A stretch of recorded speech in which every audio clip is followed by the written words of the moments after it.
up. Hold the ladder. All right. Tight. Yeah. Pull it all the way through if you can. I'll pull it just like this, bro.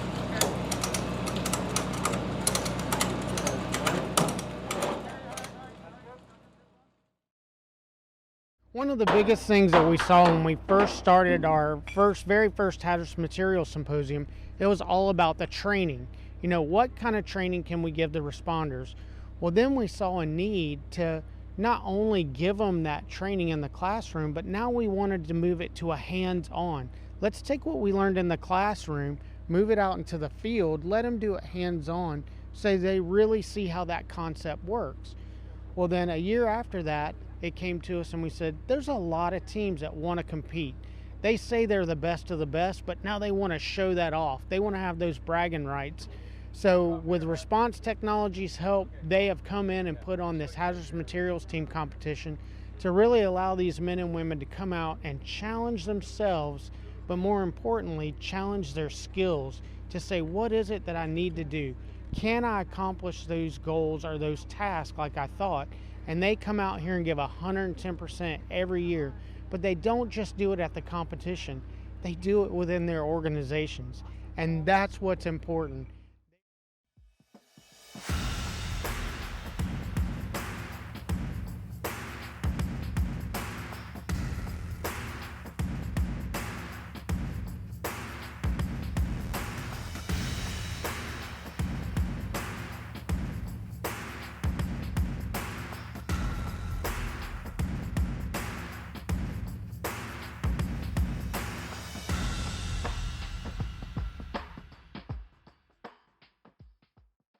The competition came out of a evaluation system that we developed for a regional team to help identify what their training needs were for the next 18 months. Well, once we developed that, the Florida HazMat Symposium approached us and said, why don't you turn this into a competition? Why a competition? What's the difference between an evaluation and a competition? The evaluation rubrics for a training needs analysis are a lot more detailed. But the very basics of both of these is getting back to the basics of being a hazardous materials technician. We're not doing the advanced skills. We're not doing the advanced technologies like FTIR, Raman, GC, mass spec. We feel that it's real important that teams get back to basics. Now, what else is Response Technologies involved with in the field of hazmat? Well, we do training nationally. We have training programs in hazardous materials safety officer. We provide hazardous materials technician training. We do consulting with private industry on occupational safety and health industries. And we do the competitions and operational readiness evaluations for hazmat teams.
What type of contents would be in this tanker truck that they might be dealing with?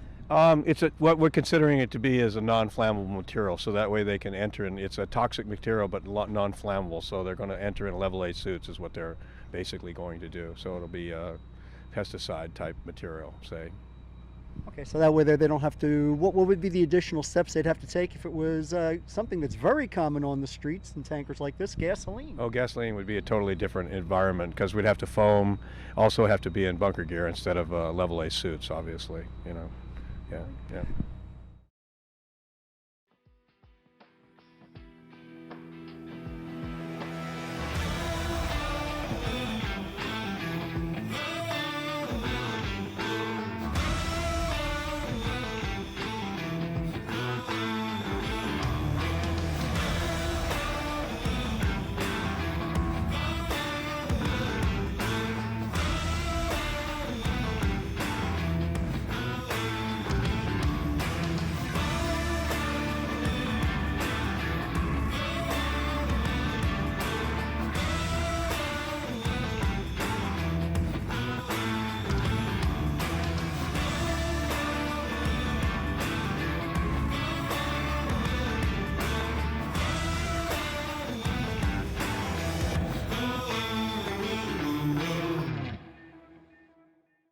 Why do you think these teams are here? What do you think these responders get out of this competition?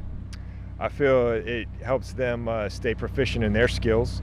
It helps them come together as a team, and then they can be evaluated as their team, their skills, that what they're doing is valid as a team, kind of validates their procedures possibly as a team, and helps them evaluate their proficiency, that they're doing the right things, and they're working together as a team, and able to complete a HazMat mission. Excellent, thank you.